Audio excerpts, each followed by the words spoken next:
How are you? Good to see you. Good. Been busy.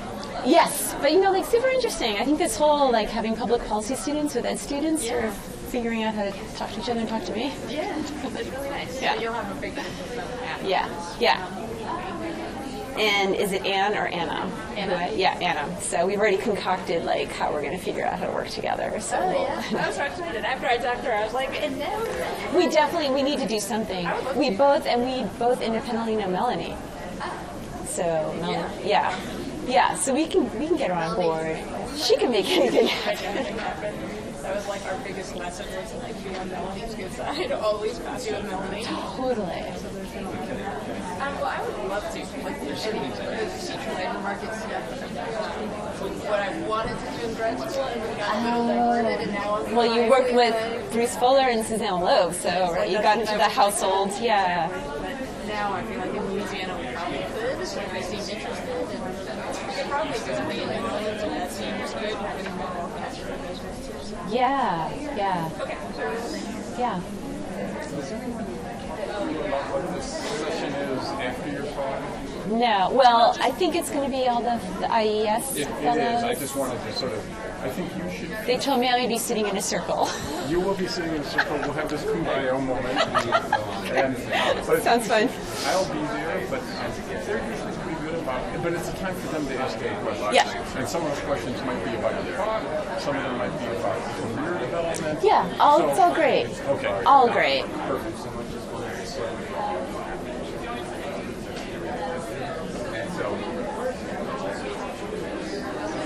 Yeah, I don't really know about other stuff. I'm just trying to picture my so I should know in a couple weeks, but there may be a lot of money.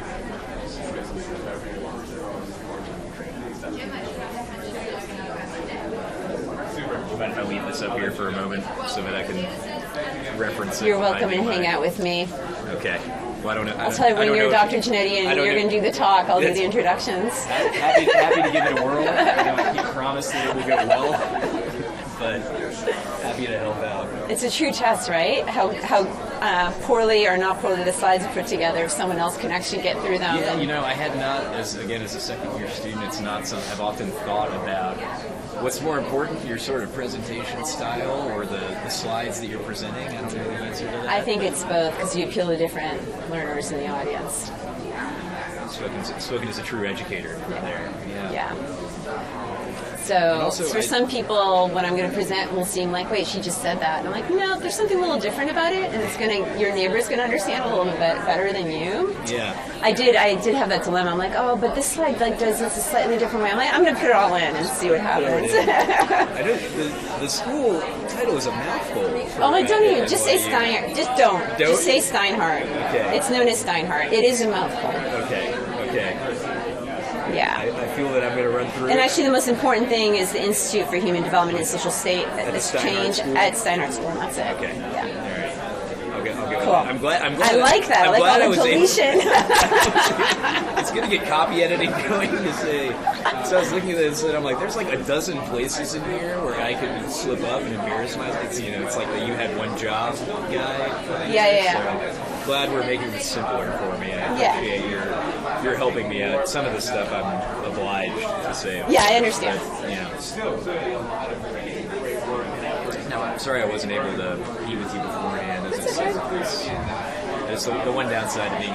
I enjoy learning; it's great, but it does tend to soak up your schedule maybe a little more than I'd like it to at times. Right.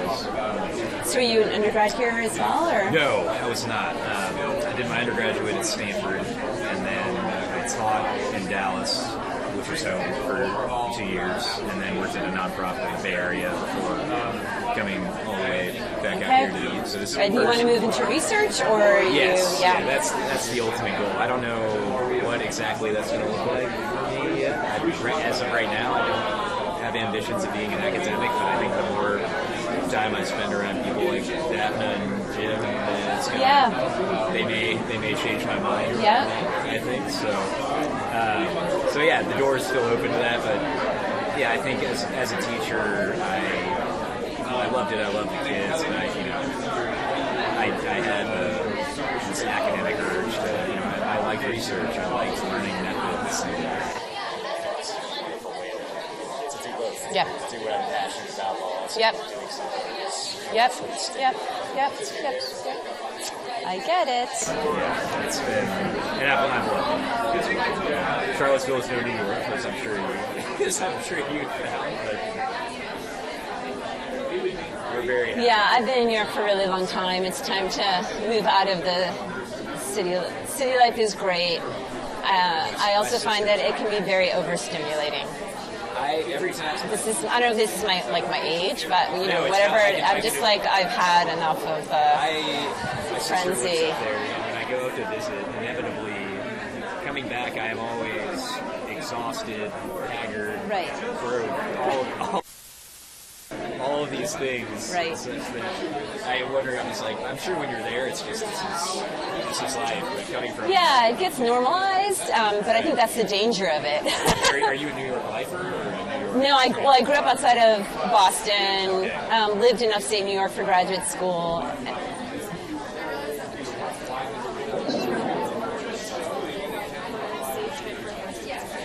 Oh, you're asking me?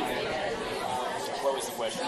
We should try to protect a few minutes. I mean, I will probably need the whole time, and I will take the whole time. But why don't you give till 12:20? 12:20. Okay, so I'll time An hour and 20 minutes. Yeah, that's good. Yeah. So 10 minutes at the end for questions and stuff.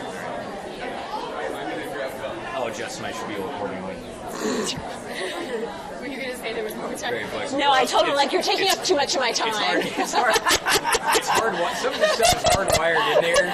So No. 2 seconds will be just enough. Yeah. Okay. I'm just gonna walk out of the Here she is. Dr. Go. Genneitan. Go.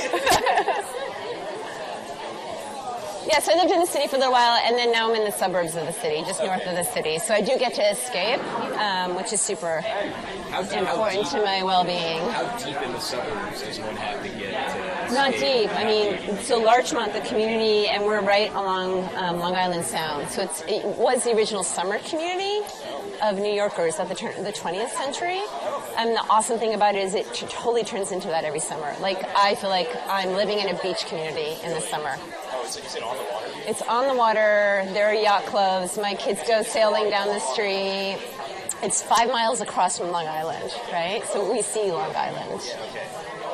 And so that's pretty special. Like, I literally, this summer, there were definitely days that I just didn't get in a car. It's a welcome. Yeah. You should start. You should start.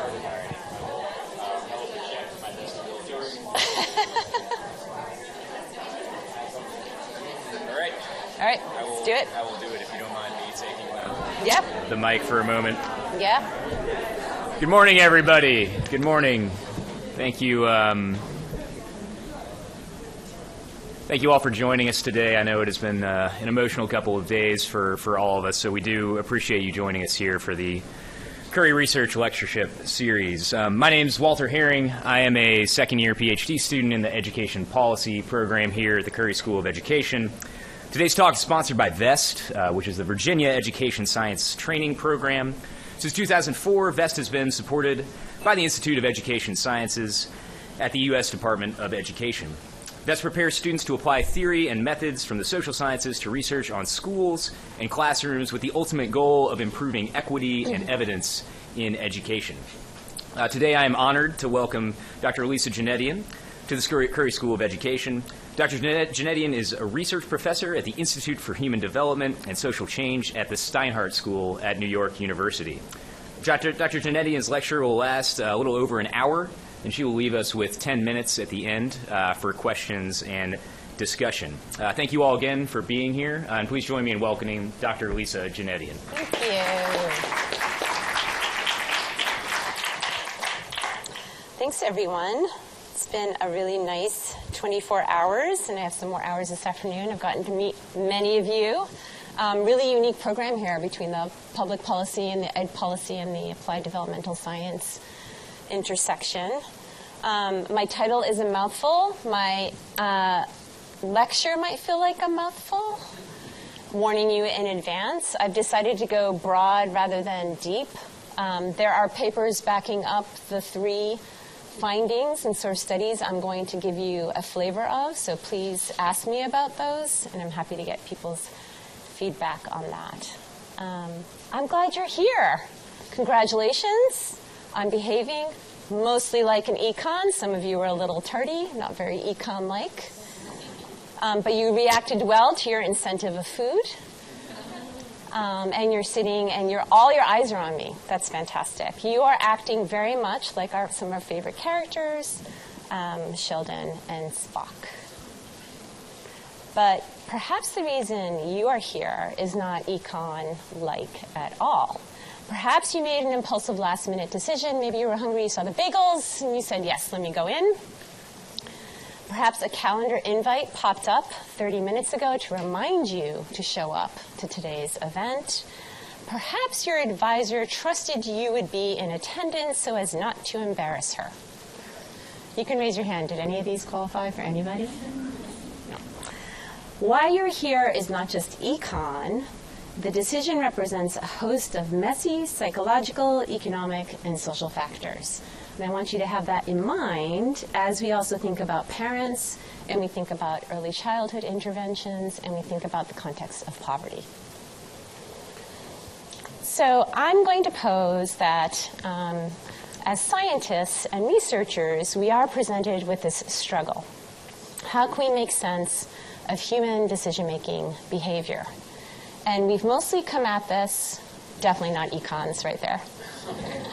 We've mostly come at this from relatively siloed, very well-formulated disciplines, and those disciplines have made enormous headway, right? And some of these disciplines have had tremendous influence on policy and programs. But the reality is that we are somewhere between Peter and Bart and Spock and Sheldon. All right, so I have a true confession here. I use these images all the time, but I really would like to put some female images on here, and it's really hard. This should tell you something. It's really hard to find the extremes of these human behavior that are actually female. So let me know if you that have this kind of popularized recognition. And that's sort of interesting. So you've probably all seen this slide before, right? So we try to make sense of this kind of behavior captured. So these are people going to the gym, but they're walking or they're riding up the escalator. Okay, it's sort of kind of contradictory intuition here. There is a product industry that understands how human behavior can be messy and that we can kind of be psychologically, let's call the word manipulated, right? And they take advantage of this and have made lots of money on this observation, and they've kind of baked it in, some companies, into how they do business. So this is Clocky. You hit the snooze button, Clocky will roll off the nightstand, fall to the floor, run around the room, searching for a place to hide. So you cannot keep pressing snooze and then sleep through your intentions of waking up an hour ago. This product industry lens on people's psychologies also is present among parents and especially the baby product industry, right? So these are 2 new products. One capitalizes on parents' sort of natural inclinations of fear when their baby sleeps under the science of SIDS, right? So this is a little mechanism that you can put in your baby's onesie. But the truth is, this mechanism does not protect your child from SIDS, right? It's just capitalizing on this emotion and this concern born out of fear. Same other little gadget. You know, you could argue that this is capitalizing on limited attention, forgetting your child is in the car. It has happened. And it sounds an alarm 8 seconds after you walk more than 15 feet from the car or a child. But the reality is the most dangerous thing you can do for your child is put them in the car in the first place, right? And so it's not really protecting children from the real safety concerns that really jeopardize them. The insights of thinking about the spectrum of human behavior, and I'm going to start using the language of behavioral economics soon in case you were wondering what the heck is she talking about. I'm just trying to set up some context for understanding behavioral economics. Actually started a long time ago, and sorry, some of this has not come up in bold enough print, but early challenges to traditional economic models actually started in the early 1900s. Some of you might be familiar with Herbert Simon's work on bounded rationality. that basically said, you know, the brain is not a computer. Let's think more holistically about the brain's capacity. And you can trace that to more recent breakthroughs in, I would say, more conventional economics. That's sort of cracking open how to think about non-standard preferences and incorporating things like altruism, loss aversion, present bias. This started becoming applied in the field. I always call out Save More Tomorrow as sort of the big study, you know, that Dick Thaler has talked about quite a bit with some evidence. Nudge came out in 2008. Then that stimulated broad testing in the field in human services, health, nutrition, finance. Some of this through formal publications, so getting out in the lexicon and the narrative. And in the future, sort of my agenda, my hope is to this lens of behavioral economics can help transform early childhood education. What has been happening in the last decade is phenomenal. Got Nudge 4 on there, Ben, for you. I think I got the timing right? Just sort of an explosion of thinking and applying this technique of behavioral economics in government agencies, through cities, in academic centers, nonprofit settings. The product and private industry has also gotten a little bit smarter about incorporating these insights. So this is cool. You guys are all the cutting edge. Almost everything you do could be a contribution to what we know and understand about the science of decision making. You likely know Dick Thaler just won the Nobel Prize. If you haven't listened to his lecture, I encourage you to. It has a nice blend of the intuition, what got him to think about beyond the conventional economic theory he was trained in, and how it did really start with this observation of behavior. Okay. So my claim is it's time to move the needle in early childhood. There are many ways of possibly doing this. I think we need a broader framework for doing it and getting people on board from multiple disciplines to kind of agree on a set of principles. And I think behavioral economics can help play that role and help us all grapple with some foundation, right, of theory on the science of parent decision making. And the nuance for me that I really appreciate in using behavioral economics is it is a framework that also acknowledges people's contexts and circumstances, okay? And in this case, you know, many of our public investments to children as well as low-income individuals are with the effort of mobilizing them out of poverty. But yet we don't appreciate how the context of poverty itself can be quite difficult to remove oneself from, right? And this gives us another way of thinking about how context alone can be a barrier.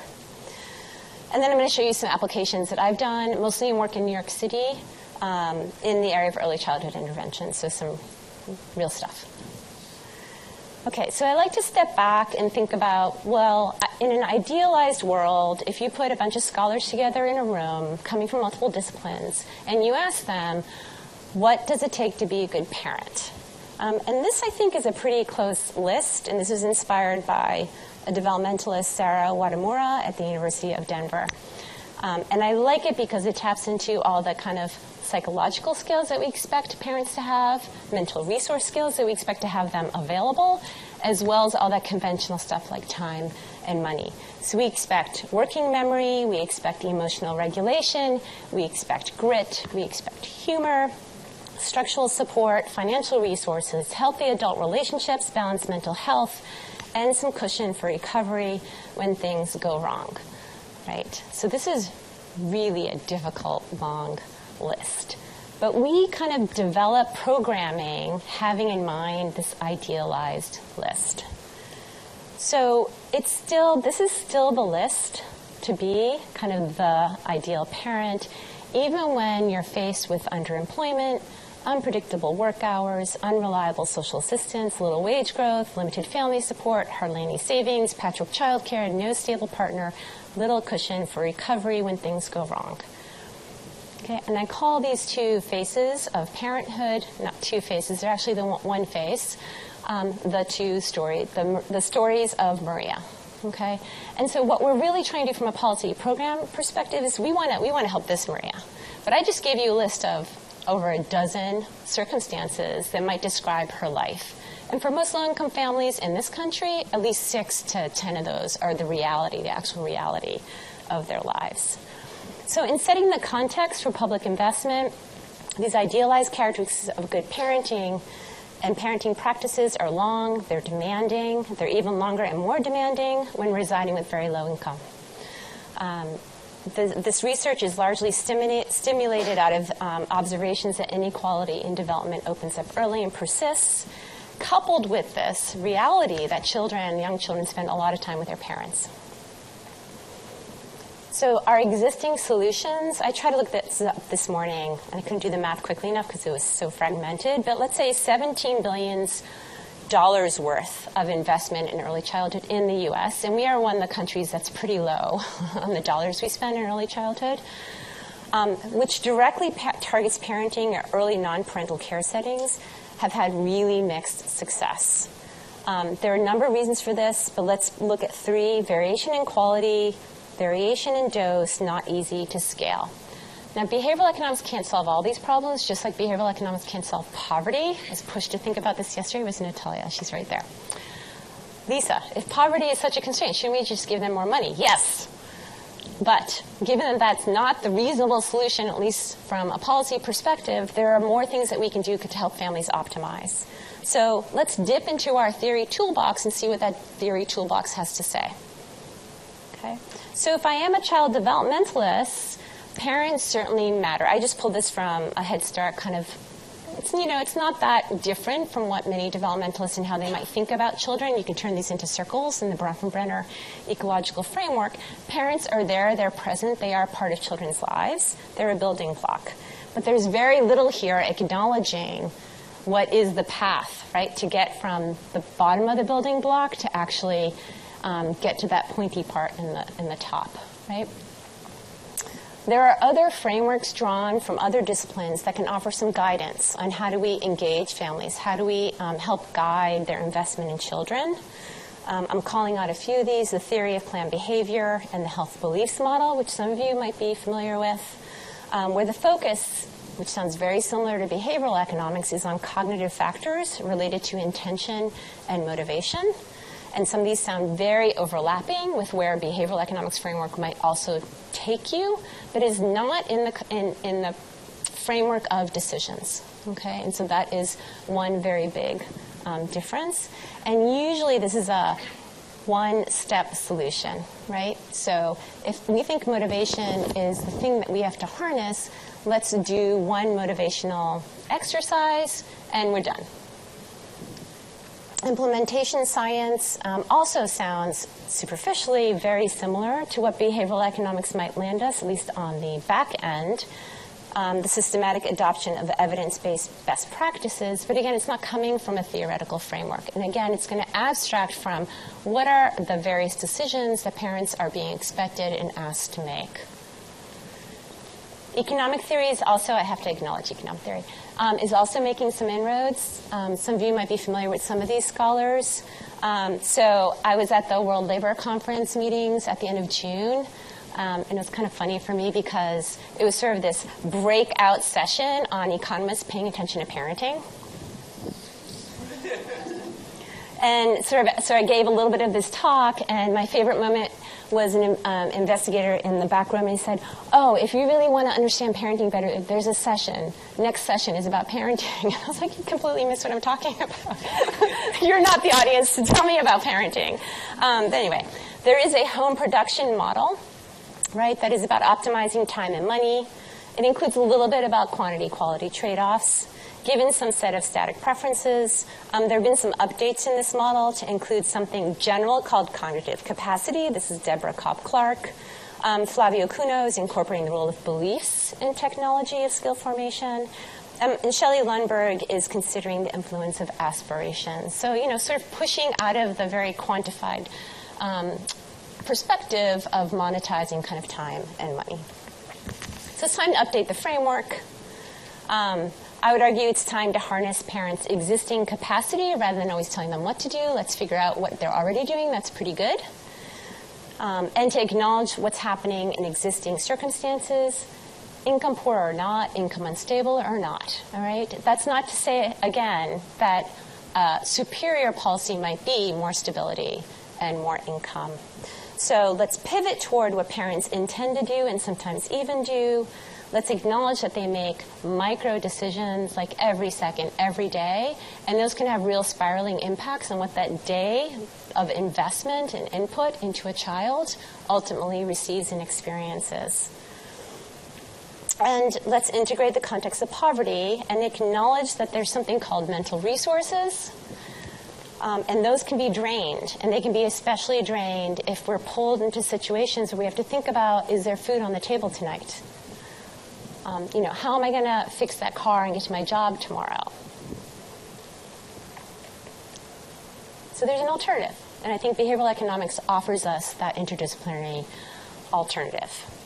I'm not going to repeat. This is sort of repeating kind of the principles that I was just talking about earlier. There's another aspect of this. So when you come at behavioral economics, there are investigators that think a lot about, they come at this from the perspective of biases. And I just kind of presented to you more of a abstract kind of conceptual way. Think about the science of decision making, but I don't want to let go of the fact that there is also biases. Parents, like all humans, have some biases. And economics has given us some tools to think about social time and risk preferences. Present bias is probably the one that you might be most familiar with, how we're misvaluing or valuing the future. But from psychology, again, the realm of biases can be expanded. And these are real things that can really interfere, again, with good intentions. This is just a quick list.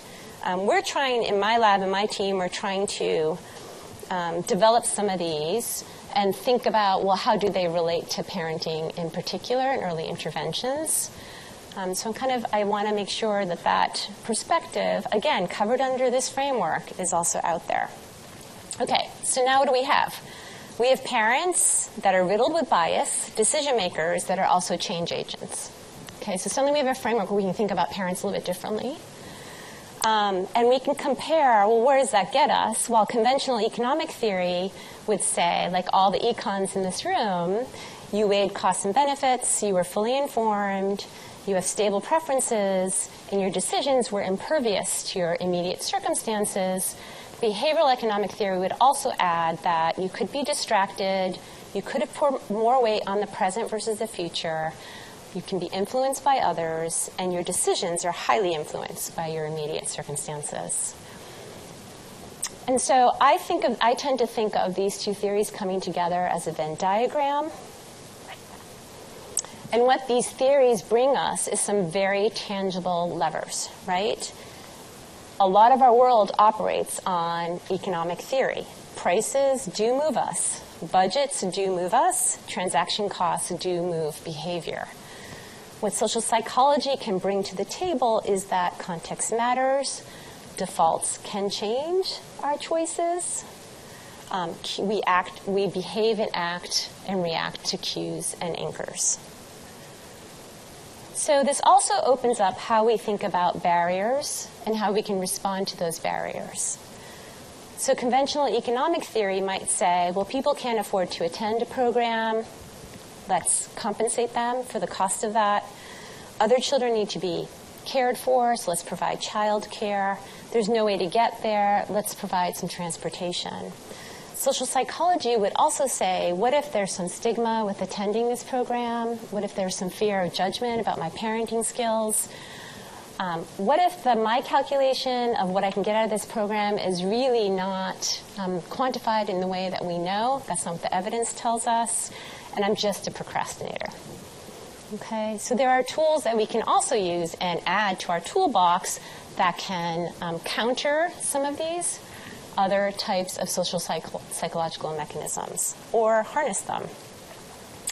And so now we're left with a bigger set. We can expand how we're thinking about barriers and facilitators. And we also have a tool set now that we can use, operationalize, I guess, differently, and integrate and kind of maximize how parents are engaging.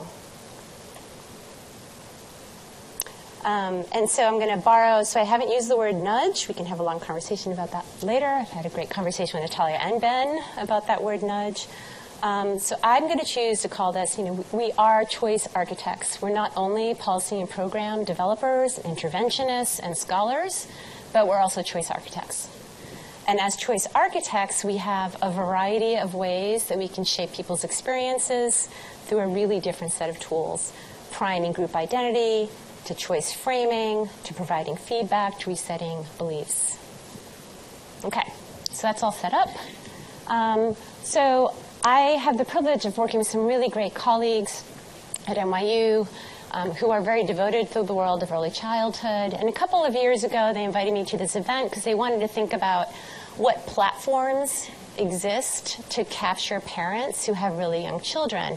It's kind of it's a bit of a dilemma. So parents often see doctors pretty frequently in the first year of life, every month in the very beginning, every 3 months. So medical homes have become a source of a platform. Many of you might be familiar with Reach Out and Read as a program that's really capitalized on that easy outreach to parents. And then something happens when kids turn about 1 or 12 months to about 3 years old. In our country, it's sort of a mishmash, right? Kids, some children are at home, some are seeing doctors sometimes, some are in home-based and family care, some are in center-based programs. And then we move into the majority of our children in this country into a pre-K type of setting when they're about 3 or 4 years old before they enter kindergarten. And so when I came to the table and said, well, here's where the parents are. And that got everyone thinking like, oh yeah, there are these parents that don't just matter, but they actually can be avenues, right, toward getting to the children. And I realized that we were lacking kind of a language, right? We were lacking a framework to talk to each other. And that's how I got to the place of thinking about how behavioral economics might be pretty powerful in the world of early childhood intervention. So BELL is designed to do that. I was telling someone this morning, when I started BELL, one of the things that I felt was important to me is to be on the ground and to really have time to observe, to experience, to see the actors and settings of where parents were engaging with. And so these studies are mostly all New York City, branching out now, but on New York City. So I'm going to tell you about some of our projects and what we've designed, what we've tested, and what we found. I'm going to focus on, so the 2 grade projects are not what I'm going to talk about today. I'm going to talk about the first 2. So one is facilitating parent-teacher coordination and parent time on activities, and this was in the context of Head Start programs in classrooms. Another is integrating and supporting uptake of existing early learning and language resources among newborn home visiting program parents in New York City.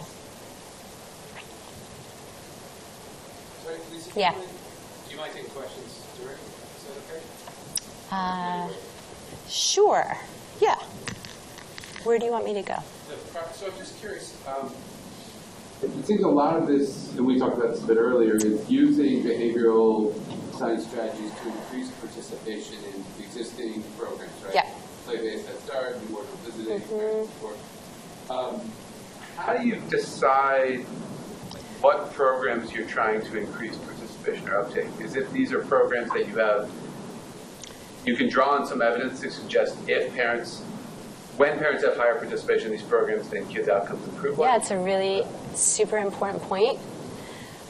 So my view on this so far, at least, has been to be relatively agnostic about is this the next frontier program that children can benefit from. So we've mostly been brought in, and these collaborations have largely emerged out of individuals or city agencies that are just struggling to make parent uptake happen at all. And even answer that question. We don't even know if it has impact because we're just trying to figure out how to get parents to engage. And then the other at least two of them, are based on kind of early efficacy trials of showing positive impacts. So I come at this without a lot of judgment about whether this is high quality and worthy of putting more parents at the table. and engaging with the program. To be frank, I think the evidence on this stuff is probably not even strong enough to make a clean judgment on that, right? Because even efficacy trials, things are dramatically different once they scale. Right, so the parent support program, the third bullet point, we came in and helped them. This is the Parent Core program in New York City, and they had pretty compelling results with their efficacy trials, but now they're scaled, and it's really hard. And I can't tell you if they're going to start seeing the impacts on children's developmental outcomes the way they had it. And so we got involved at their scaled point, right? And so how can we use some design enhancements to keep up the kind of intensive coaching they were able to do before, right? And the more intensive resources. Yeah. Fair question, super fair. Okay, so I'm going to give you some background on these projects and kind of what we did, and then we'll hold all questions to the end. So Getting Ready to School is an interactive play-based curriculum. It has coordinated home and preschool components, and it began actually in conflict-ridden zones as an alternative for children's education when schools were not accessible. Elena Duke brought it over to the U.S. and started adapting it for children in the U.S. It started with just math and literature, and she added a self-regulation component to it. So it's a very portable curriculum. It can be implemented anywhere, and that was sort of part of the beauty of the curriculum. The parent component, so there's a teacher component and a parent component. I'll give you some visuals to understand that in a second. The parent component included an orientation meeting, kind of really standard stuff for many of these programs, weekly parent-teacher letters, 8 workshops, and then something that they call GRS parties. So these were like stations where parents could like give it a go, like how do I do this activity, and actually do it in real time with their children. Had a lot of celebration, food, balloons, all that kind of stuff. So their problem was a pretty common problem: low attendance, erratic, non-streamlined communication between parents and teachers, even though that was a fundamental component of the program model. So with this program, I'm not going to go through our kind of what we call diagnostic stage, but we did spend about 1.5 years working with Elena and the coaches and doing some surveys, focus groups, to try to get our handle around what might be some of the more social psychological mechanisms that might be interrupting what they saw is, better, what they would like as better attendance and better communication. We came up with some hypotheses. One of them that I want to call out here, and then I'm not going to show you, I'm actually not going to follow up with this here, but I thought it was an interesting insight. So when the parents got these assignments, these weekly letters, they were viewing it as homework. And so homework has some negative connotation for some of these parents. So that was like, I'm not going to, this is homework. This is the teacher's job, not my job, a little bit of that. But there's also this one-and-done mindset, like you do with homework, right? You finish your homework, you check it off, you pass it in, and it's done. This was very counter to the play-based activity curriculum, where the idea was really about repetition and keep doing these fun activities over and over and over again. How many times have you read Goodnight Moon to your 2-year-old? Right? They can hear it 1 million times.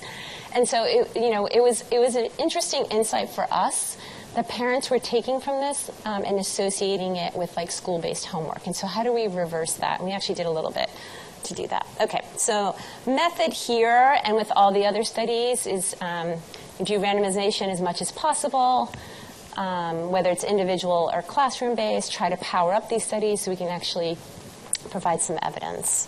In this case, it was 8 GRS classrooms in 4 centers. We had a sample size of 210, and we're testing the impact of what it turns out to be a bundle of behavioral economic enhancements. So I'm going to give you a little bit of the challenges that they were facing. So this was in the 2nd year of their kind of going out in the field and developing the program.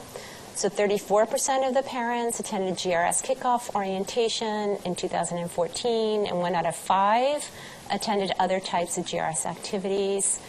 And less than 1 out of 5 actually returned information back to teachers about what they were doing at home. And so to Ben's point, they at the same time, they have been collecting children's outcomes data pre and post. And while none of it was causal, they were seeing some associations of these types of parent involvement measures being associated with children's literacy and self-regulation. You'll note that math is not here. So one of the things when I talk to folks about their model, I try to start from, well, what is your theory of change? Because I can only understand the decision-making that matters if you tell me what your theory of change is. And with this group, they didn't have a logic model. So like one thing we actually did with them is sit down and try to develop a logic model. And so here you see that the blue is what's supposed to be happening in the classroom. The white is what's supposed to be happening at home. And while this does not have every micro decision point, it helped us at least get to some big decision points. And then we had a target where we were going to try to infuse kind of some of these insights, kind of these points that really make a difference in the docent experience of GRS. The other thing so that's sort of what the model, this is what they want to see happen, right? So if you go back to here, if everyone behaves really well, this is all going to feed into improvements in math, early language and literacy, cognitive and emotional regulation. Almost any child program developer can give you that box, right? So it's really about, okay, let's back away from this. So we do that exercise. Then the next exercise we did with this group is, so in practice, what's happening? And you'll see here that the vision in practice is a very sort of smooth flow between home and classroom. And very kind of almost sequentially kind of chain-like over the academic year, where there's kickoffs and then there's coordinated units that are communicated between parent and the teacher, and then there's feedback, and then there's this nice cumulative cycle that happens over the course of the year. And you all know this, like the breakdowns in this chain are numerous. But still, it was helpful, again, to have this in front of us and talk about all the possible ways that what's happening in practice is actually breaking down. So one of the first things we did, I want to throw this out there because it's sort of interesting to me, and it seems to be happening over and over again when I work with people who've established programs. As the program becomes bigger and more exciting and moves from efficacy to scale, all this weird stuff happens with the branding, right? So they start branding to different audiences without realizing that that's happening. So now we've got funders, and now we've got city governments, and they kind of forget that their target audience is families. And so that was happening at GRS. Like on the left-hand side here, the 3 first materials they gave me had like same father and daughter image, but different colors and different letters, different fonts. And so one thing that we learned in our diagnostic work is that none of the parents are like, getting ready for school, what is that? Right? There was no action-oriented identity with the program. And getting ready for school is just showing up at school, right? And so one of our first exercises was to think about what are the active terms, how can we rebrand your study? We didn't experiment with this, we just kind of did it. And I think that was like a really important first starting place.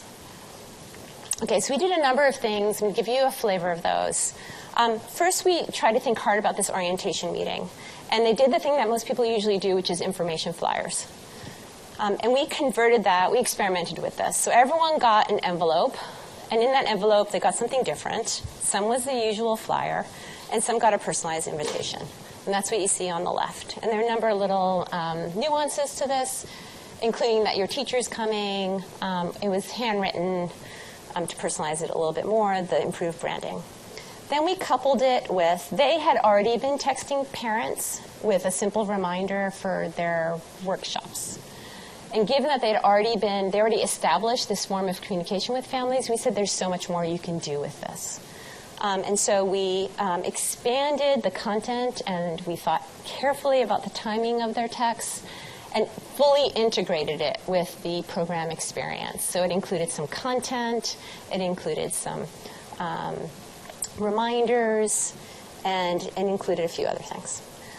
The last really big thing that we did that took a long time, and I'm sorry I wish I had a picture of the letters that they used to give to parents. So it literally was like, dear parent, here's the 15 things you should do next week. Oh, and by the way, on the back is a tear-off sheet. You should tear it off and bring it home. Like, no one's going to do this. Except for the, really hyper New York City kind of parent. They exist, even in Head Start.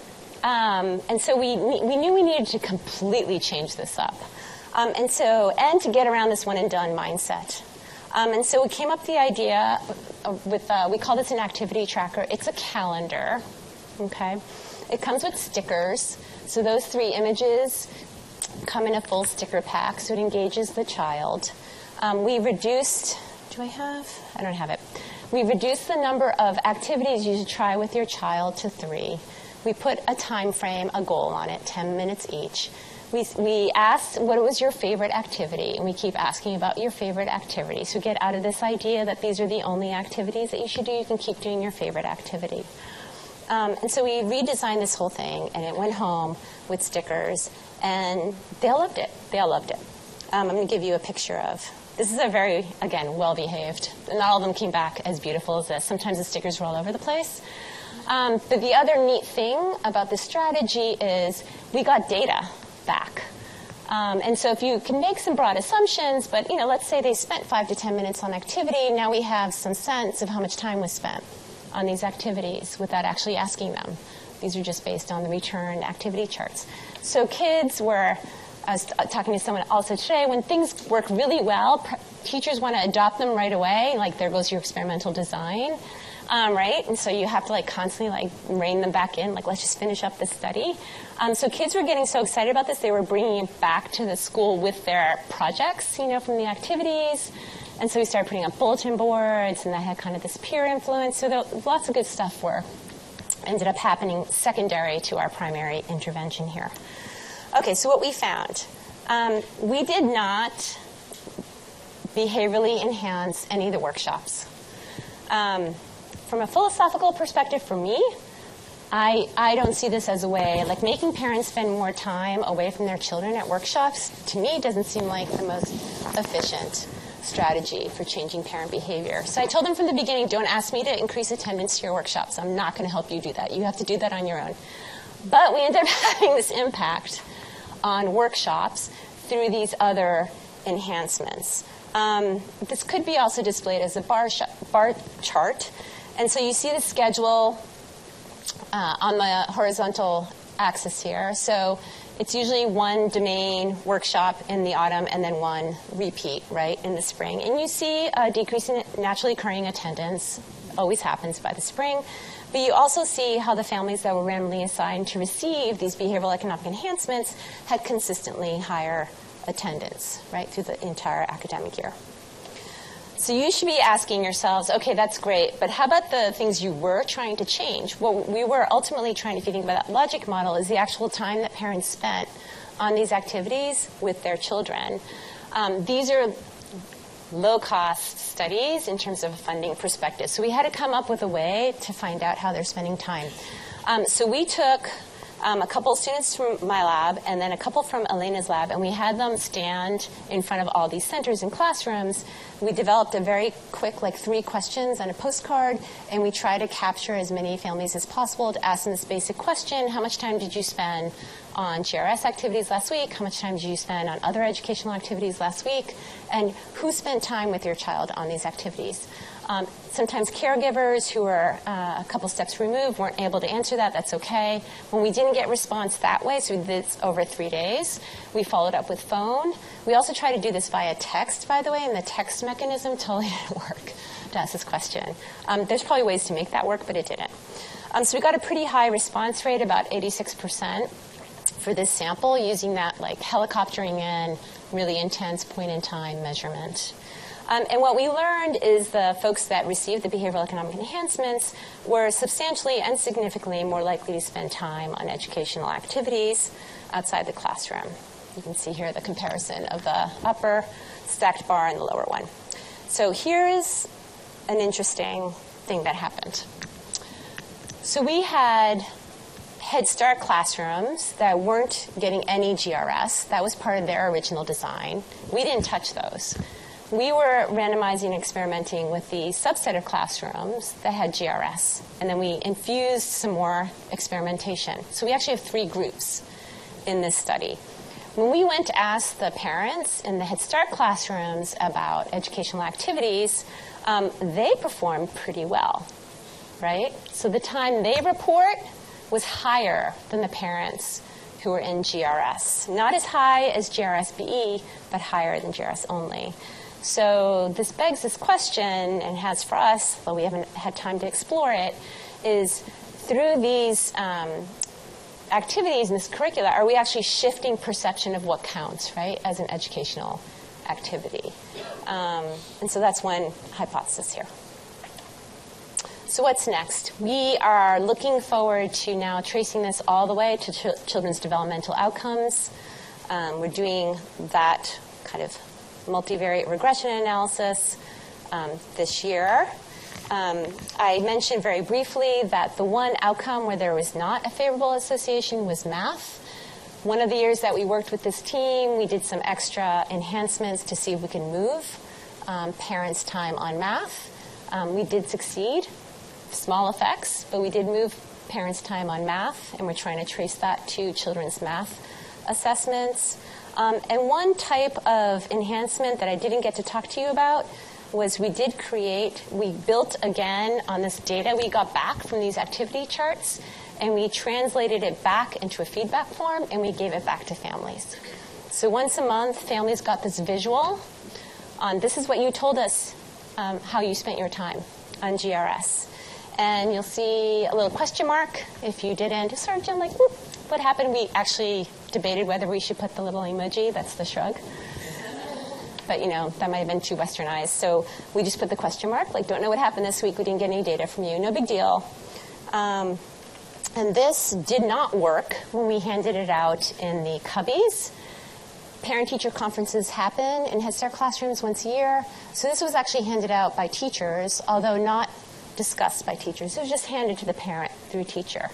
We know this because we actually called parents after we passed them out in the cubbies, and they were like, well, I don't know what you're talking about. So again, like every decision, right, they're not opening the envelope, so it's not really going to be effective. When we had the teachers pass it out, and we did sort of a random subsampling of phone calls, hey, did you get the feedback form? Oh, yeah, I got it. Like not intervening on how to interpret, but just making sure that they received it. So the teacher handout was a much more effective distribution mechanism. Okay, switching to study 2. So study 2 came out of when de Blasio came into office in New York City, very focused on early childhood in the city in 0 to 5, and you probably all have heard about his pre-K initiatives. But the other thing happening at the same time was launching all these early learning literacy kind of campaigns. Most of them coming out of City Hall. And these were book campaigns. There was a short-lived I don't know what you call this, like citywide social media campaigns on subways and cabs and places where families visit. So we were having conversations with the Department of Health and Mental Hygiene. They also had been interested in how they can bring this into their services. There's a long-standing newborn home visiting program in New York City. It's been in operation for 30 years. Never knew that. Targeting hospitals in low-income communities. They get 2 home visits, right, in the first 3 months of their child's birth. Originally with a breastfeeding focus, and then it evolved into safety. So cribs are passed out, or something that's safe for the baby to sleep in. And they wanted to bring in this early kind of language literacy stuff very early at the time of the child's birth. So we worked with them on how to design something.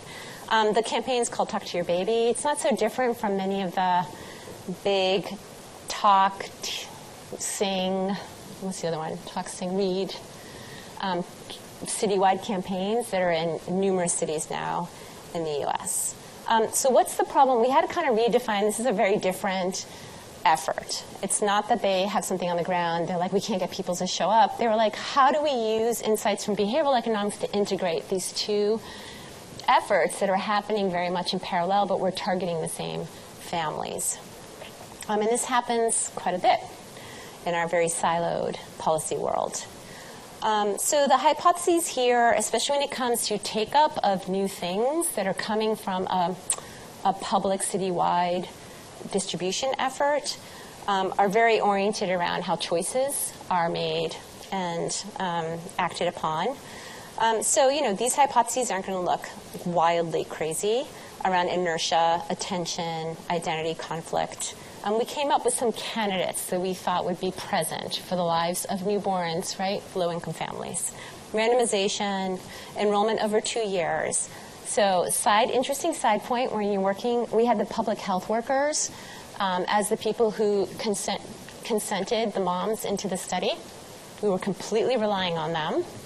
And they decided to go on strike in the middle of our study. So that was an 8-month, hiatus. We couldn't do anything. In the meantime, funding was running out, so that was all really fun. And they were getting very mad at us because, of course, it was our fault that their burden had increased. Anyway, little lesson there.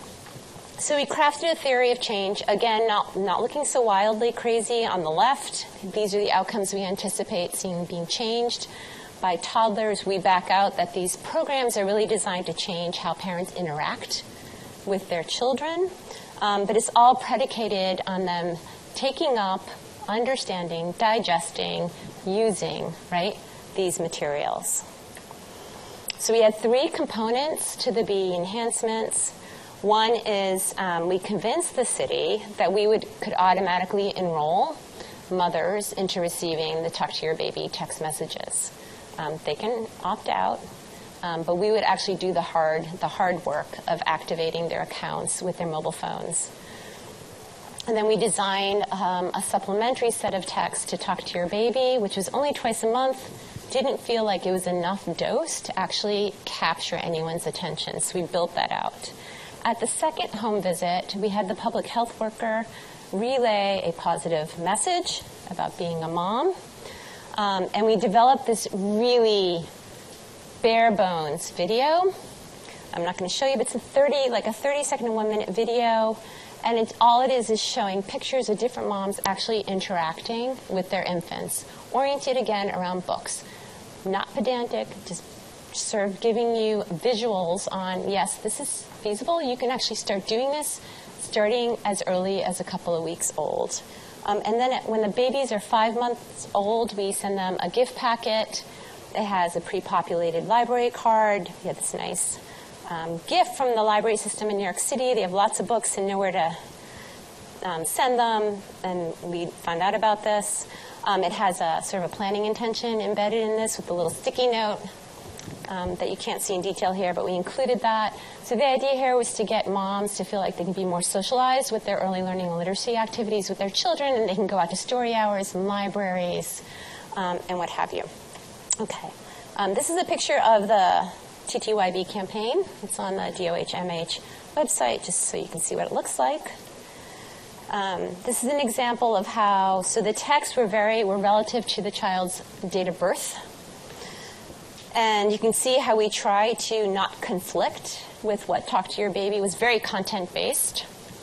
And we kind of added to it. We also did a little bit of our own study branding so that parents knew where these texts were coming from.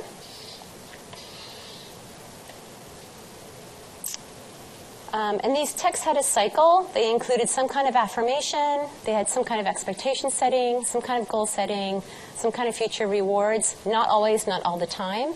One of these were harnessed along with just concrete tips. And these go for 36 months. And so we're pushing these out, right, on our end. Talk to Your Baby is handled by the city. We're enrolling our moms into Talk to Your Baby, and then we are pushing out additional messages to these moms. Okay, so what do we find? So the results we have so far are looking at what was the impact of this default option. And so 89% of the moms that we automatically enrolled to receive the text, the Talk to Your Baby text, and our supplemental texts received the text, meaning that they didn't opt out. Do you have that? There we go.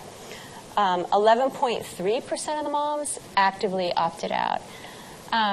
So this might not feel like a wow finding. I think this is kind of a wow finding, I guess for the following reason. Some of the hesitation when you talk about defaulting people into experiencing or receiving a service is, but we're constraining their choice. 11% of these parents voluntarily elected to say stop. It was easy. They did it. It's hard for me to sort of argue back to you, so therefore we have constrained choice, right? So 11%. So what was the comparison? 1% of the moms in the control group opted in to receive these texts in response to conventional kind of flyers. They had a little postcard thing in their folder and some verbiage from the public health workers, this exists, and they're obviously being exposed to what's happening into their communities. So tiny percent received it in the control group. A whole bunch of moms received it when we defaulted them into receiving the program. We had some baseline characteristics of these families. These are already collected by the public health workers, and we had a data use agreement with DOHMH to have access to these characteristics. So don't push me on what the measures are. It's just whatever they have. But it allowed us to look at whether there's any variation in this opting out.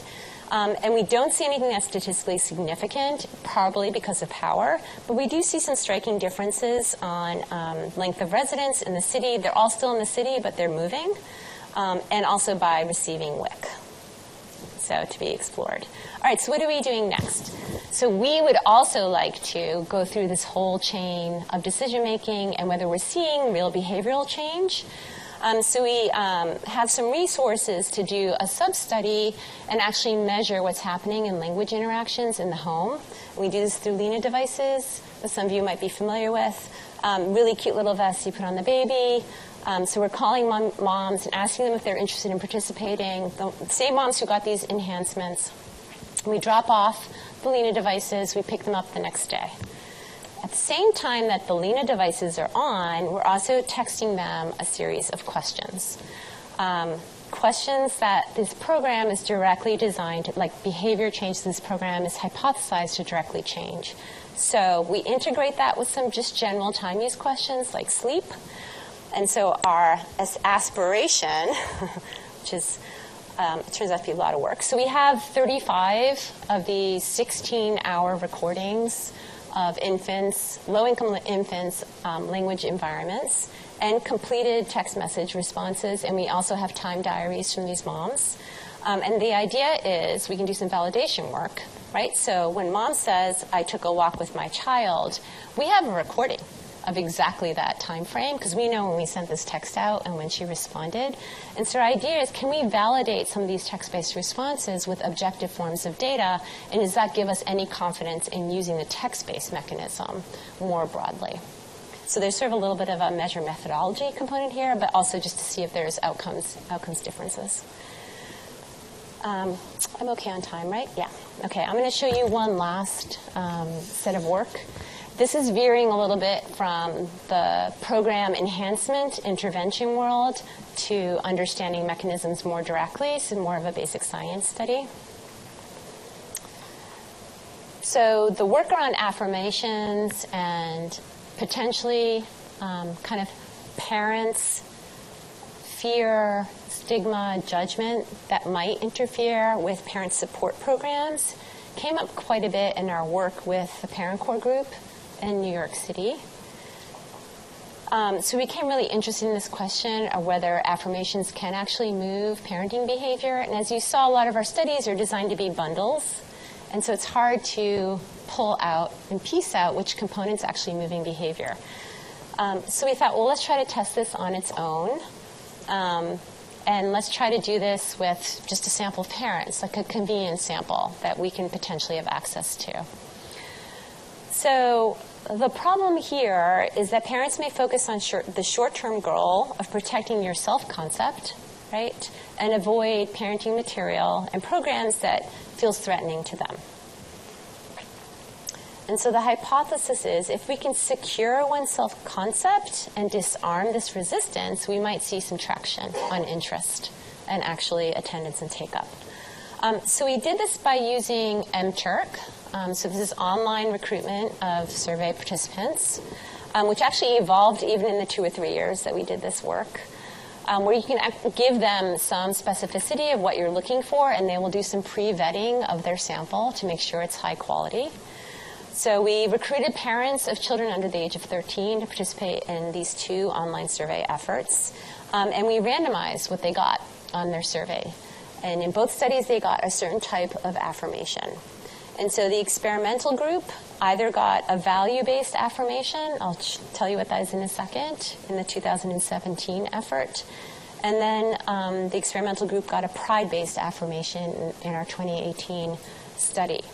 The control group in either study was a little bit different.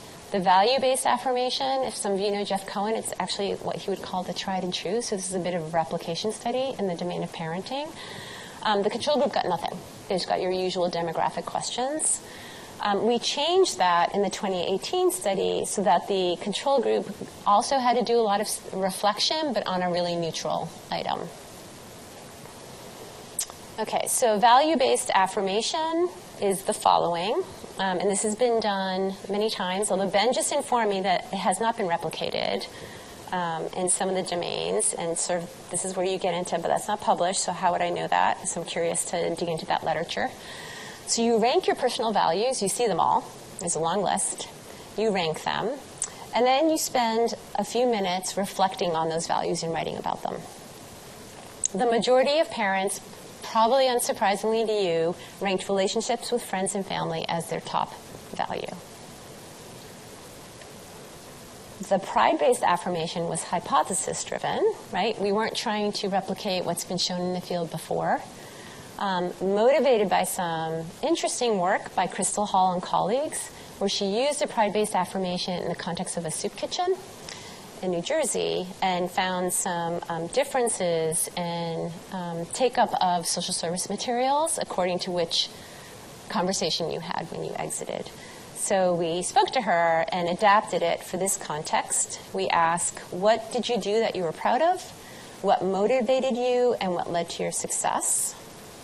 Again, set of reflection exercises. You're writing this out. And then the neutral writing prompt, folks were asked to describe their most recent meal and to answer 3 reflective questions about the meal. People actually write about this stuff. So what do we learn?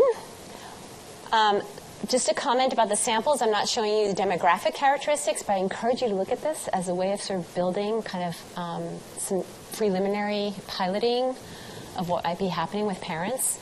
They tend to be more likely to be married than the national population of parents with children. A mix of fully employed and not employed and not looking for work, right? So you get more of those 2 spectrums. The racial ethnic composition of the families actually look pretty close to national estimates, and the number of children that they have looks pretty close to national estimates. So skewed a little bit on the married, employable side. Okay, but we did have a third of the sample was low income, middle income, and high income. So what we learned with these 2 cohorts, one in 2017 and one in 2018, in general, 60%, not 60%, sorry, this is a ranking, 0 to 100 scale. But the point here is that if I were to ask your interest in learning about parenting programs or attending a parenting program, you would rank pretty similarly whether you were a parent I pulled in 2017 or a parent I pulled in 2018. So our base case in both studies was pretty similar. The value-based affirmation had no statistically detectable effect. Okay, so the folks who went through this value-based exercise, and most of them did actually complete all 3 reflections, enough characters that you could say they actually wrote something, so they're not hitting period, period, period, dash, dash, dash, question mark, question mark, question mark, which you can do to get your whatever financial incentive at the end, had no detectable impact. Our standard errors were also pretty large. The pride-based affirmation, however, increased interest in learning and attending parenting programs, what you see on your right-hand side. But they also increased our hypothesized mechanisms for why they increase interest in and learning and attending parenting programs. So we asked parents about their self-worth, and ratings of self-worth were higher if you got the pride-based affirmation. And then you can see how interest in parenting programs was higher, as well as attending. And then we struggled really hard. How can we add a behavioral outcome here? And we thought, well, let's ask if they're willing to submit their email to actually receive some parenting resources, right? It's an active kind of behavior. So we see a little bit of an increase in email submissions to get parenting resources, not statistically significant. In this study, we also incorporated something that's called a stigma scale more commonly in the psychology literature. We adapted it so that the stigma is oriented around parenting and parenting programs and asked these families to respond. And so we're able to break up and we randomized that to pre and post so that we could figure out if it was moderator or mediator. And we got to a place where we can really treat it like a moderator, okay? So the folks with high fear of judgment or high stigma around parenting were the ones who were most responsive to this pride-based affirmation, right? They had the biggest effects on self-worth and the biggest effects on their interest and attendance in programs, and they also were significantly more likely to give us their email to get more information. So really lined up, right, with our hypotheses. Again, this is not a nationally representative sample, but kind of exciting hints of maybe what affirmations could do and how they can be incorporated. So you might be asking yourself, well, that's really great, Lisa. How does that help us with our parents and our programs? So while we were doing kind of this basic science work, we were actively working with our parent core collaborators and colleagues, and they became really interested in trying to incorporate affirmations baked into their delivery of their curriculum and their programs. Oh, wait, I want to show you one thing before I get there. So here are some of the reflections, right? So there's the problem that we might not have had power to estimate the value-based affirmation, but there might be something else going on here. So let me share with you some of the reflections. The reflections in the value-based affirmation, remember, this was families and friends. And families and friends can evoke both positive and negative, right, memories and emotions. And this was like the first three. This is not cherry picking. So when my friend was in extreme pain due to the loss of her child, I helped her. I think family plays a major role in giving you the emotional support and love during the loss of my mom. I had a really major problem and wanted someone to look after my kids. Okay, you can see how this is very coherent and cohesive with families and friends, but not necessarily positively affirming. In contrast, when we ask people to think about a proud moment, I think being a mom with special needs child, I could help him nurture. It motivated me to help him quit smoking. I was able to move on from an unhealthy relationship. We elicited very different mindset thinking at the moment that we're also asking about, right, are you interested in parenting programs? That was positive and affirming. Now, there's another wrinkle here and a debate in the literature about whether you're affirming something in domain versus out of domain. That's also happening here, right? So it turns out when you ask people about their values and you're interested in parenting, people's values are about families and relationships, which is kind of like about parenting, right? In a pride-based affirmation, it could be smoking, right? A couple steps removed from the domain of parenting. So there might be something else going on about affirming something out of domain and how that makes you feel about the domain that you're interested in. So really interesting. Would like to do more work in that area. At the same time, we were translating this science to practice in a couple of ways. We created postcards that were used, some of it in outreach, and some of it actually while parents were in the 14-week workshop cycle of Parent Core. In one case, these were further incorporated as an exercise in one of the parenting meetings. It would be impossible for us to untangle whether these had impacts on real parents because, again, we were doing a whole host of enhancements to these families. But this can be translated to practice pretty easily, and I think it would be super exciting to see whether we're seeing real effects with families on the ground integrated with programs. So I would like to, it's perfect, I actually didn't need the whole time, so we can have some time for Q&A. So this is the first time you can see the word nudge in my talk. And I just wanted to remind everybody that this work does come from a very science basis. I think it is a way for us to get deeper in understanding human and parent decision-making behavior. But we shouldn't stray so far, and we should be thinking hard about how we are trying to support parents' intentions or how we're trying to change certain behaviors. And it's useful to go back to some of the original writing on here and the originality of libertarian paternalism, which I hear now is neo-libertarian paternalism. These are interventions motivated by and seek to exploit cognitive deficiencies, right? This is where nudge is coming from, in order to obtain outcomes deemed to be ultimately preferred by the nudged person, right? And the assumptions behind this is that there's a rational self that increases welfare for all. And so stepping back and asking ourselves, are we kind of the social welfare agents to be making these decisions on behalf of families? That's a really hard thing to assess, especially given all the unknowns of the families that we're working with. So I like this checklist that comes from another philosophy-based kind of writer, Ribanato, in his 2012 writings, that if you stick to kind of these 5 aspects of simple, non-coercive, cheap, easy to reverse, very effective. And to me, non-coercive and easy to reverse are really useful principles in doing this work. Thank you for your time. Come visit us at Bell. Follow us on Twitter. And yeah, I'm excited to have the opportunity to talk to this audience, and hope you guys have some good questions.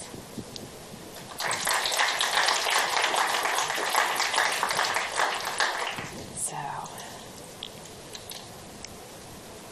yes. I'm a developmental psychologist, and so if you're the perfect person to ask this question, it's been bothering me for a long time. Okay. This pertains to the texting intervention, the second one that you described, where there were where you had added on this additional exchange. So when I think about a parenting system and what works between a parent and a child, there's this contingent responsiveness. That's sort of the key ingredient. Kid makes this sound or talks or something, and then the parent responds to that talk. And the texting is interrupting that cycle. Yeah. And frequent texting, like if you're someone who opts into maybe this, might also, or doesn't opt out to this, may also mean you don't opt out to the dentist or to Best Buy or whatever other texts you're getting. Yeah. These frequent might be somebody who's getting frequent texts that are interrupting these sort of potentially positive parenting interactions. I'm just curious about what your take is around that, and if anyone's actually measured that. Good question. Gets raised quite a bit. I think we know all right, so there's a tension between how do we reach families in their natural settings. Technology has provided us a wonderful opportunity to do that instead of, alternatives, again, to developing big programs and having parents show up. There's a tension between that and whether we are distracting them from the ultimate behaviors that we want to support and having them hooked on technologies that's going to pull them away. I don't have an answer to that question. I think the time is right now to do some of the work in that area. We have, however, thought about, so I'm gonna be really an unsatisfying answer to you. I suspect your intuition is correct. I think that I encourage some cautious skepticism on how much it's a distraction versus a support. So let me give you a visual to think about that, which I actually witnessed when I went on these home visiting programs. So moms are nursing, breastfeeding, and you see this, they're on their phones. And so I know there are developmental arguments for, they should be looking at their child and there should be all this eye contact. So this goes back to what are they already doing? They're already doing this. And actually, if you could have a message that says, you almost put your phone down, and now look at your baby at that moment. You could be making that kind of change. So cautious skepticism about how only viewing it as a distraction rather than support. Okay, with that said, we need to get out of this texting is the way to go mechanism. I don't know if I have 3 teenagers, and I can't keep up with the technology they're using to communicate with each other at all, from Snapchat to WhatsApp to Instagram to Facebook. And so I think the point here is let's use technology to a benefit. It doesn't have to be texting.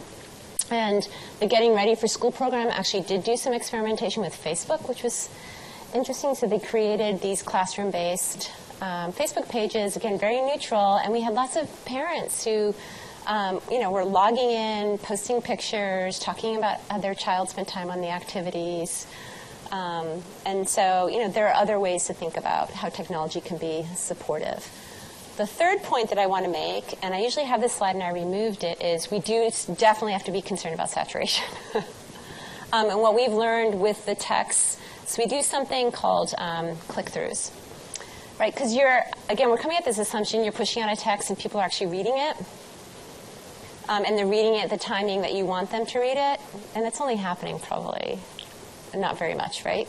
And so, but how do you know that? And so we pushed out text that you actually have to click to get the information. We set up these dummy sites. So we can track who's clicking through, and we can see how long you're paying attention to the video. And just a mini experiment, we learned that first text, huge uptake.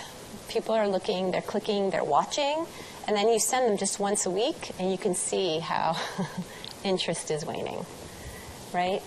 So there's that kind of saturation, which goes back to your frequency thing. But there's also this other saturation of once I'm hearing from my doctors and my teacher and my best friend and my spouse and, you know, what have you on text, at what point am I going to start ignoring all of it? I don't think we know a lot about that either. So we have learned personalization helps a lot. There's a double-edged sword, so there's different kinds of personalization. You can say, hey, Mary, how's Johnny? And that might draw your attention a little bit differently than your doctor's appointment is tomorrow at 2. We know that that happens. And then we tried double personalization. So, hey, this is Kai, checking in. Mary, how's Johnny? And I know Daphne has done some work on this. And if you go in understanding, that's going to stimulate bilateral conversation. You're good. We didn't. So we were getting all these replies back. Like we were designing this as one-way communication. But all of a sudden, everyone's like, hey, Kai, I'll be at the workshop tomorrow. Hey, Kai, my car broke down. Like, there is no Kai.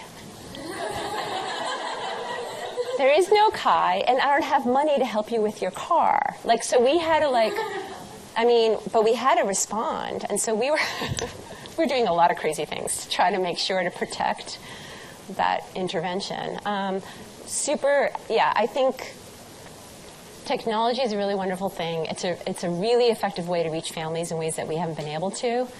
We shouldn't dismiss that out of this concern without evidence that we're going to steer parents away from the inputs and investments that we want them to make. I think they can go hand in hand. And so, I think we're at this moment where we need to do more work on that. So how's that for response?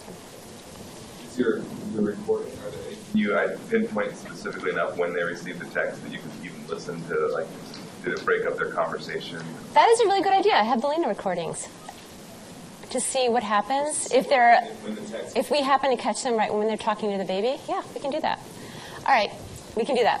I didn't even think of doing that exercise, but we can actually track that and count, even just counts of. Really good idea.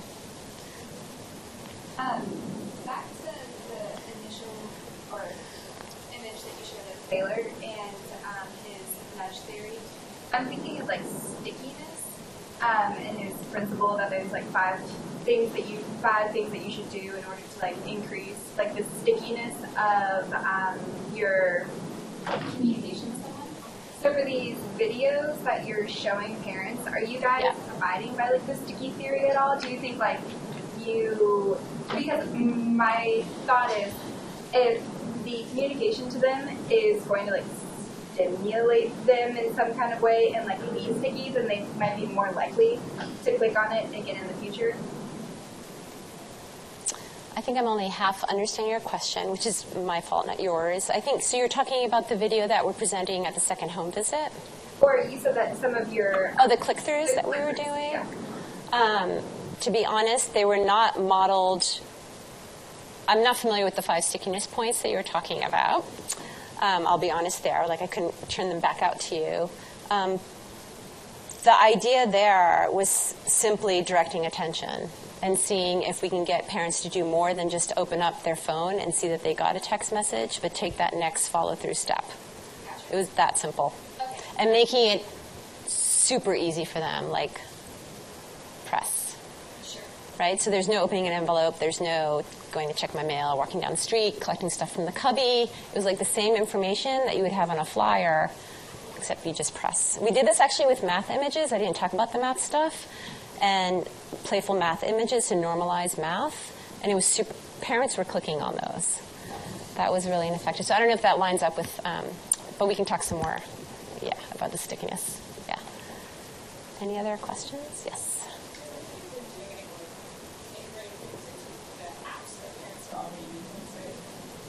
Your point about this is what we're already doing seems really important. And I think we all, it's like breastfeeding apps, right? Where you're like, how much, so you know how much you're going to do when. Is there any work kind of in that space for these applications designers are thinking about how to make their apps?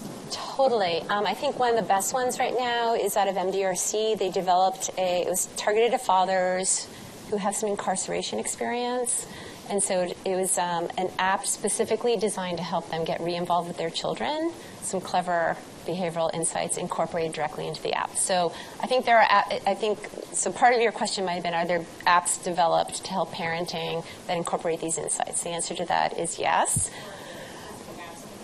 I don't know. So we ran into, I don't know that much about what's going on with the existing apps, right? These are more like ground up startup apps with that objective. But we ran into an app dilemma. So is anyone, you guys must be familiar with Remind, right? I think their market is K-12 settings. Anyone know the Remind system? Okay, so our first work with ParentCore, so text messaging is not completely costless, and the platforms can do various things for you. Not all of them can personalize. All of them are have pre-scheduling. We work with a platform called World Text. It's actually out of the United Kingdom. They've been really great for us. I know there are a million platforms. When we started working with ParentCore, some of their pre-K settings had already been working with Remind. And we had a conversation with the Remind folks. And they're like, sure, you can use our platform. Some restrictions, so we had a much more manualization on our part. But here was the problem. Remind is also an app. And the parent, and we don't know if the parent has an app or is elected for SMS texting. And the app is up to the parent's control, right? So a parent doesn't necessarily get your reminders until they decide to open up their app and check. So it has a countervailing effect in some ways for us. We ran into problems with this where, the reminders weren't actually getting received when we learned that they were actually relying on their app, unless you say you get the what do they call the push notices. So apps are wonderful things, but they do require a little more active engagement, right, on behalf of the recipient. There's probably some technology to do the push-outs in a way that get you immersed. But I guess that would be that's the one lesson we had from app experiences. Yes. All right. Yes. Maybe go back one slide. Yes. This with some broader thoughts about this. And I guess I want you're in this in a much deeper way than I've even just read about. Yeah. What is your sense about, do you think we're overstepping some of these bounds around the easy to reverse, the non-coercive? And I guess I'm wondering where you see the field at this point and whether there are sort of norms that are like these, but that are more broadly accepted. I don't know about broadly accepted. I do see Thaler and Sunstein being on top of this issue much more now, whether it's Twitter activity or especially Sunstein because he's a legal scholar. And so he has a very different kind of equity, social justice perspective on this. That's useful. And I think Thaler has actually reined himself in a little bit too. And with more cautions to folks, as this has become a very popularized way of kind of designing, and not necessarily the scholars who have the history, the experience, the skill set to do it. So I think conceptually there's momentum, more caution. I think there's also some momentum to publish the things that aren't working. That's always helpful.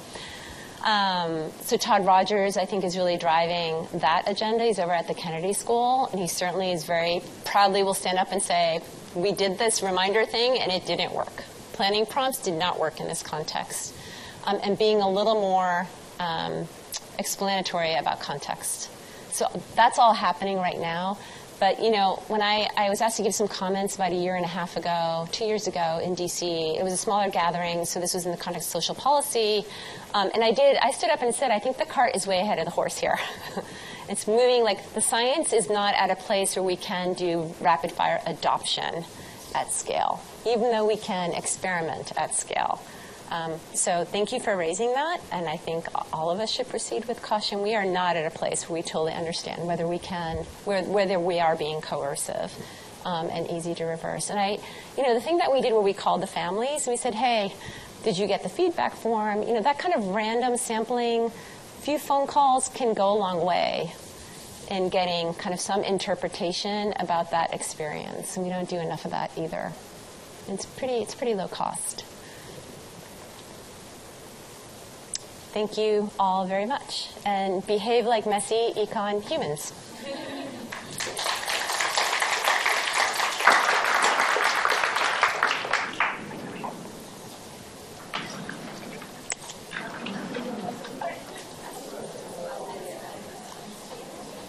This will just. Hello. Great talk. I'm Sarah. Nice to meet you. Thank you for coming.